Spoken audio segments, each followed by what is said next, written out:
اور انشاءاللہ تعالی العظیم جو ہے ہم نے جو سیشن سٹارٹ کیا ہے ہفتہ در ہفتہ، اس میں الحمدللہ ہم جو ہے ہر طرح کے مراقبہ جو ہے سمجھ کے کرنے کی کوشش کریں گے۔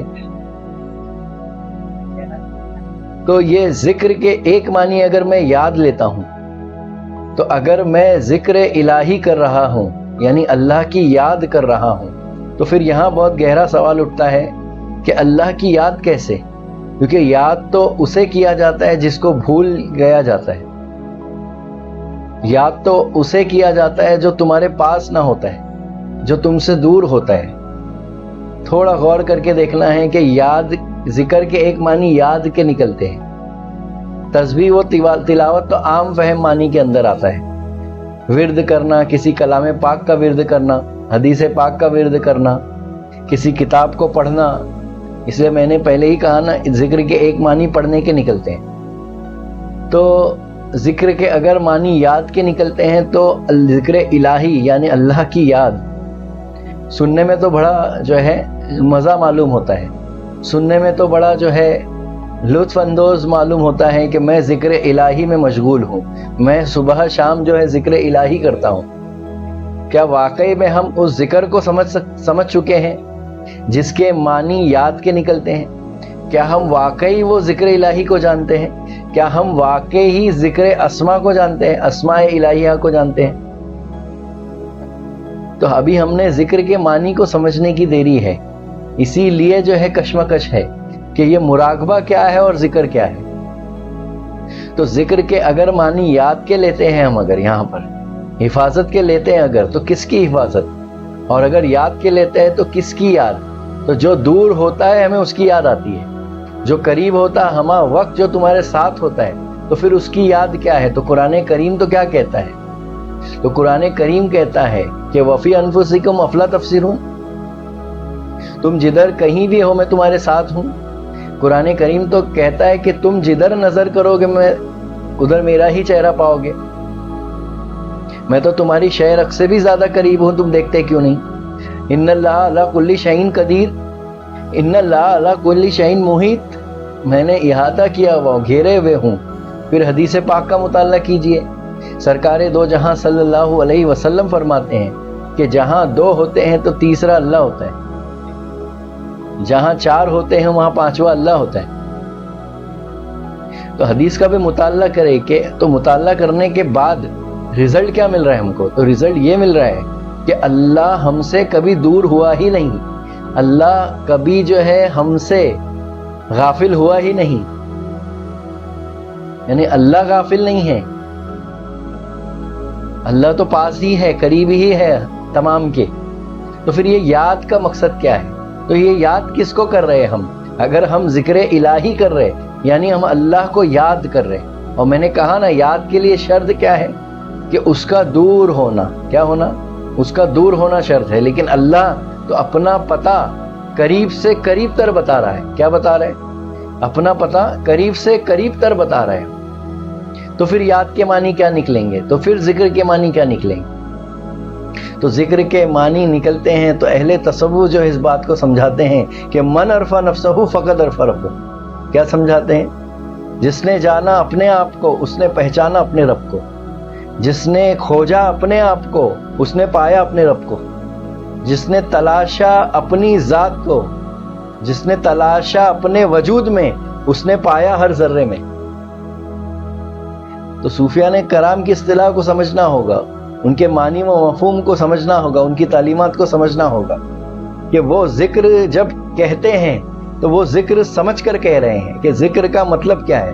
تو اس اعتبار سے ذکر کس کا ہے؟ تو پھر جو ہے صوفیان کرام جو ہے تعلیمات دیتے ہیں، خانقاہوں میں تلاوت الوجود کی تعلیمات دیتے ہیں۔ کس کی تعلیمات دیتے ہیں؟ تلاوت الوجود کی تعلیمات دیتے ہیں۔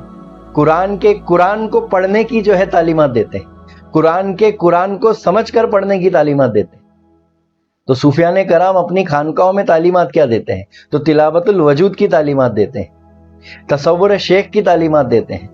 تو یہاں سر جو ہے یہاں سے تصور شیخ، تلاوت الوجود، من عرف نفسہ کی تعلیمات کو سمجھنا ہے۔ اس ذکر سے جو ہے سمجھنا ہے کہ ذکر کا معنی کیا ہے۔ تو خود کا ذکر کرنا گویا خدا کا ذکر کرنا ہے، خود کو جاننا گویا خدا کو جاننا ہے، خود کے قریب ہونا گویا خدا کے قریب ہونا ہے۔ تو ہمیں سمجھنا ہوگا خدا کیا کہیں گم چکا ہے کیا، جس کو آپ جو ہے ذکر کر کے تلاش رہے ہو، آپ جو ہے ذکر کر کے اس کی یاد کر رہے، تو سمجھنا ہوگا ذکر کے معنی کیا ہے۔ پھر ایک معنی آتا ہے کہ کہیں جو ہے شیخ عبد الحق محدث دہلوی رحمۃ اللہ تعالی جیسی شخصیت کیا فرماتے ہیں، مراقبہ کیا ہے، تو کہتے ہیں کہ ذکر سے افضل مقام جو ہے مراقبے کا ہے۔ کس کا مقام ہے؟ ذکر سے افضل مقام جو ہے مراقبے کا ہے۔ اور یہ کہنے والے کوئی ایسے ویسے نہیں، اپنے وقت کے جو ہے مجدد کہہ رہے ہیں، اور یہ ایسے مجدد ہے جس کو ہر فرقے والا جو ہے حق مانتا ہے، اپنا جو ہے شیخ مانتا ہے، تسلیم کرتا ہے آج کے دور میں۔ تو کہنے کا مقصد کیا ہے؟ تو مراقبہ، تو مراقبے کے معنی کیا ہے؟ تو مراقبے کے ایک معنی نکلتے فکر کے، اسی لیے جو ہے انہوں نے کہا کہ فکر، ذکر سے بڑا مقام فکر کا ہے۔ کس کا مقام ہے؟ اور قرآن کی تلاوت اٹھا کر دیکھو آپ، قرآن کریم میں جب بھی اللہ تعالیٰ اپنی نشانی بتانا چاہتا ہے، اپنی پہچان بندے کو کرانا چاہتا ہے، تو اللہ تعالیٰ فرماتا ہے کہ تلاش ہو، فکر کرو، کیا کرو؟ فکر کرو۔ تفکر کرنے والوں کے لیے جو ہے نشانیاں ہیں، اس میں تفکر کرنے والوں کے لیے نشانیاں ہیں، اس کتاب میں تفکر کرنے والوں کے لیے نشانیاں ہیں، اس کتاب میں۔ تو سمجھنا ہوگا کون سی کتاب ہے وہ، تو اس حقیقت کی تعلیمات کو بھی سمجھتے چلنا ہے۔ تو مراقبہ کس طرح سے افضل ہے اس کو بھی سمجھنا ہے، اور مراقبے اور ذکر میں کیا فرق ہے اس کو بھی سمجھتے چلنا ہے۔ تو مراقبہ کے ایک معنی فکر کے نکلتے ہیں، مراقبے کے ایک معنی تصور کے نکلتے ہیں، مراقبے کے ایک معنی دھیان کے نکلتے ہیں۔ مراقبہ کرنا یعنی ہوش کرنا، مراقبہ کرنا یعنی دھیان کرنا، مراقبہ کرنا یعنی تصور کرنا، مراقبہ کرنا یعنی میڈیٹیشن کرنا، مراقبہ کرنا یعنی کانسنٹریٹ کرنا۔ کیا کرنا؟ کانسنٹریٹ کرنا، یاد نہیں کرنا، کانسنٹریٹ کرنا۔ یاد کرنا الگ مقام ہے اور کانسنٹریٹ کرنا الگ مقام ہے، دھیان دینا الگ ہے، ہوش کرنا الگ ہے، نظر رکھنا الگ ہے، واچ کرنا الگ ہے۔ تو رقیب، اس لیے دیکھو کبھی بھی آپ، جو آپ کا دشمن ہوتا ہے وہ آپ پہ نظر رکھتا ہے، کیا کرتا ہے؟ رقیب کے معنی دشمن کے بھی ہوتے ہیں۔ تو وہ آپ کے اوپر، آپ کا دشمن جو ہے اپنے دشمن کے اوپر نظر رکھتا ہے، اور ایسی نظر رکھتا ہے کہ وہ ایک پل کے لیے بھی جو ہے نظر اس سے ہٹاتا نہیں ہے، کیونکہ اس کو پتا ہے کہ نظر ہٹی اور درگھٹنا گھٹی۔ تو رقیب کے معنی کیا نکل کر آ رہے؟ تو رقیب کے معنی ہوتے واچ کرنا، دھیان کرنا، کیا کرنا؟ کانسنٹریٹ کرنا، کیا کرنا؟ تو مراقبے کے معنی یہی نکل کر آتے ہیں کہ فکر کرنا، کیا کرنا؟ فکر کرنا۔ تو کس کی فکر کرنا؟ تو یہ سمجھنا ہوگا۔ تو اس ذکر کی فکر کرنا کچھ اور ہے، اور تلاوت الوجود کی فکر کرنا کچھ اور ہے، تصور شیخ کی فکر کرنا کچھ اور ہے، فنافذ شیخ کے مقام کے اوپر غور و فکر کرنا کچھ اور ہے۔ تو یہ غور و فکر کرنے والوں کو جو ہے مراقب ہونا پڑتا ہے۔ کیا ہونا پڑتا ہے؟ مراقب ہونا پڑتا ہے۔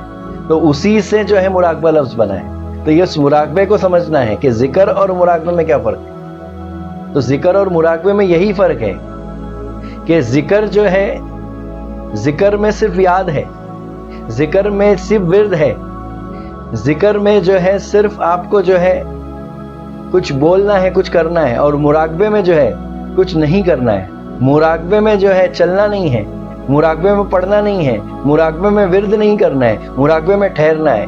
کیا کرنا ہے؟ مراقبے کے اندر ایک مقام پہ ٹھہرنا ہے۔ کیا کرنا ہے؟ ایک مقام پہ ٹھہرنا ہے، اپنے اندر اترنا ہے اور وہاں ٹھہرنا ہے آپ کو، تو مراقب ہونا ہے۔ پھر تب جا کر جو ہے مراقبے کے بعد جو ہے مشاہدے کا مقام آئے گا۔ تو ذکر، فکر، مراقبہ اور پھر مشاہدہ، یعنی معائنہ پھر مشاہدہ۔ تو اگر مشاہدہ ہونا ہے اگر، تو مراقبے کی منزل سے گزرنا ہوگا۔ تو اس کے فرق کو بھی سمجھتے ہوئے چلنا پڑے گا۔ پھر جب جیسے جیسے مرید جو ہے اپنے پیر و مرشد سے تعلیمات لیتا ہے، اور پھر جب وہ خلافت سے نوازا جاتا ہے، تب اس کی نظر میں ذکر کے معنی کچھ اور ہوتے ہیں، تب اس مقام پہ ذکر کے معنی کچھ اور ہوتے ہیں۔ تو اس پہلو سے بھی ذکر کو سمجھنا ہوگا۔ اس مقام پر جو ہے ذکر ہی مراقبہ ہو جاتا ہے، اس مقام پر کیا ہوتا ہے؟ ذکر ہی مراقبہ ہوتا ہے، یہ یاد رکھنا۔ لیکن جب سالک ابھی جو ہے تصوف کی منزل میں قدم رکھا ہے اپنا، اور ابھی ایک سالک جو ہے ذکر کی منزل سے گزر رہا ہے، پیر اس کو ذکر کی منزل سے گزار رہا ہے، تو اس مقام پہ جو ہے اس ذکر الگ ہے اور مراقبہ الگ ہے. لیکن ایک خلیفہ جس کے سر پر اس کے پیر کا تاج آ گیا، یعنی اس کے پیر نے اس کو یہ سمجھ کر سر پہ تاج رکھا کہ یہ فنا فی شیخ کے مقام پر ہے. پیر نے کب عطا کیا اس کو وہ خلافت؟ اس کو یہ سمجھ کے عطا کیا تاج کہ یہ فنا فی شیخ کے مقام پر ہے. اب اس کی سمجھ میں جو ہے اس کی سمجھ نہیں ہے، بلکہ اس کی سمجھ میں کسی اور کی سمجھ ہے، اس کی سمجھ میں اس کے پیر کی سمجھ ہے. تو جب وہ اس سمجھ سے سمجھے گا تو سمجھ میں آئے گا کہ ذکر ہی مراقبہ ہوتا ہے. اسی لیے تو ذکر روحی کی اہمیت ہے نا، یعنی کلمہ پاس انفاس کا ذکر، یعنی سانسوں سے ذکر کرنا. کس سے ذکر کرنا؟ یعنی سانس ذکر کر رہی ہے اور سانس تو جاری ہے نا، اور جب سانس میں کلمہ بس جائے گا تو وہ تو ذکر جاری ہو جائے گا نا. پھر وہاں یاد نہیں ہے، وہاں تو جاری ہے، وہاں تو ٹھہرنا ہے، وہاں تو قائم ہونا ہے وہاں پہ. تو اس مقام پہ ذکر کے معنی مراقبہ ہوتا ہے، اس سے بھی اونچا مقام ہوتا ہے، اس سے فکر سے بھی اونچا مقام ہوتا ہے، جہاں پہ اور لمحہ جو ہے وہ ذکر الہی میں جو ہے مشغول ہوتا ہے. کیا ہوتا ہے؟ ہر لمحہ، ہر سانس اس کی کیا ہوتی ہے؟ ذکر الہی سے نکل رہی ہے. ہر سانس اس کی جو ہے کلمہ طیب کی گواہی دیتی ہے. پھر تو وہ تھوڑا اونچا مقام ہے. تو اس مقام سے بھی سمجھنا ہوگا کہ ذکر اور مراقبے میں اس مقام پہ کیا فرق ہے، اور ذکر اور مراقبے میں اس مقام پہ کیا فرق ہے. تو دونوں اعتبار کو سمجھتے ہوئے چلنا ہے. تو میں سمجھتا ہوں کہ ذکر اور مراقبے میں آخر کیا فرق ہے، فرق ہے بھی یا نہیں، اور اگر ہے تو کیا فرق ہے، تو اس کو جو ہے سمجھنے کی کوشش کرو. تو تھوڑا سا جو ہے ٹھہرنا ہے، غور و فکر کرنا ہے اپنے اندر. جیسے جیسے آپ ذکر کر رہے ہیں تو اس میں فکر بھی کرنا ہے، تھوڑا ٹھہرنا ہے اور فکر کرنا ہے. تو انشاءاللہ تعالی العظیم جو ہے وہ نکات، وہ سمجھ جو ہے خود اندر سے پیدا ہوگی. اور اپنی سمجھ کو ذرا ہے نا سرنڈر کرنا ہے. اس لیے پیر نے کیا کیا معلوم ہے؟ ذکر قلبی عطا کیا تاکہ آپ کی سمجھ زیر ہو سکے. کیا ہو سکے؟ زیر ہو سکے. یہ جو ذکر دینے کا مقصد کیا ہے تو اس کو بھی سمجھنا ہوگا. تو ذکر جب مرید کو دیتا ہے پیر، تو وہ جو ہے نفس کو پاک کرنے کے لیے بھی ذکر دیتا ہے. کیونکہ ذکر سے کیا پاک ہوتا ہے؟ تو آپ کے باطن کا جو ہے نفس پاک ہوتا ہے اور قلب پاک ہوتا ہے. ذکر سے کیا پاک ہوتا ہے؟ نفس اور قلب. اور جو ہے مراقبے سے جب وہ نفس اور قلب پاک ہونے لگتا ہے، اس کے اندر جو ہلچل، اس کے اندر جو بے چینی، اس کے اندر جو کشمکش، اس کی سوچ یعنی خیالات کا جو ہے ظہور ہوتے رہنا، سوچ میں گم رہنا، اس سے جو ہے وہ ٹھہرنے لگتا ہے. کس سے؟ تو اس کے اندر ٹھہراؤ آنے لگتا ہے ذکر سے. اور جیسے ہی ٹھہراؤ آتا ہے اس کے اندر، تو پیر اس کو جو ہے مراقبے کی طرف لے کر چلتا ہے. کس کی طرف لے کر چلتا ہے؟ پیر اس کو مراقبے کی طرف لے کے چلتا ہے کہ اب اس کے اندر جو ہے ذکر سے جو ہے یہ نفس کے اندر اور قلب کے اندر پاکی آنے لگی ہے. تو یہ پاکی سے مراد کیا ہے؟ تو اس کو بھی سمجھتے چلو کہ ٹھہراؤ آنے لگا ہے. سوچ کے اندر جو ہے بدلاؤ آ گیا ہے. آپ کی سوچ کے اندر بدلاؤ آ رہا ہے، آپ کے ظاہر میں بدلاؤ آ رہا ہے، آپ کے جو ہے چلنے میں بدلاؤ آ رہا ہے، آپ کے سوچنے میں بدلاؤ آ رہا ہے، آپ کے دیکھنے میں بدلاؤ آ رہا ہے، آپ کے خیال میں بدلاؤ آ رہا ہے، آپ کے ظاہر میں بدلاؤ آ رہا ہے، آپ کے باطن میں اگر بدلاؤ آ رہا ہے تو اس کا مطلب یہ ہے کہ آپ جو ہے صحیح ذکر لے کر چل رہے ہو مسلسل. اور پھر پیر اس مقام پر کیا عطا کرتا ہے؟ مرید کو مراقبہ عطا کرتا ہے. تو جب اس کا نفس اور قلب پاک ہونے لگتا ہے اور اندر سے خیالات وسوسے ٹھہرنے لگتے ہیں، یعنی وہ جو گندا پانی کے اندر جو مٹی ہے، جو گندگی، وہ جب نیچے آنے لگتی ہے ذکر سے، تو پھر پانی شفاف نظر آنے لگتا ہے. تو اسی کو کہتے ہیں کہ قلب کی صفائی. کیا کہتے ہیں اسی کو؟ قلب کی صفائی اسی کو کہتے ہیں. تو سمجھ جانا کہ اس وقت قلب کی صفائی ہو رہی ہے، پاکی ہو رہی ہے. اس مقام پر جب مرید مراقب ہوتا ہے، کس کی طرف مراقب ہوتا ہے؟ تو اپنی طرف مراقب ہوتا ہے. کس کا دھیان کرتا ہے؟ تو اپنا دھیان کرتا ہے. کس پر دھیان کرتا ہے؟ تو اپنی سانسوں پر دھیان کرتا ہے. اور میں نے کہا نا مراقبے کئی قسم کے مراقبے ہیں. تو کہنے کا مطلب جب وہ مراقب ہوتا ہے تو وہ جو ہے ٹھہر جاتا ہے، ایک مقام پہ آ کے ٹھہرتا ہے. اور جیسے ہی وہ ٹھہرتا ہے تو وہ اندر اترنے لگتا ہے. اور پھر اس کے بعد جو ہے اس کو معائنہ کرے گا اگر اس چیز کا، تو وہ مشاہدے کی منزل تک جو ہے بہت جلد پہنچ سکتا ہے. تو یہ جو فرق کو سمجھنا ہے ذکر اور مراقبہ. میں سمجھتا ہوں کہ مولا ہم تمام کو جو ہے پیر کی سمجھ عطا فرمائے، اپنے پیر و مرشد کی جو ہے سمجھ سے سمجھنے کی توفیق عطا فرمائے. آخر وہ دعوانا الحمدللہ رب العالمین.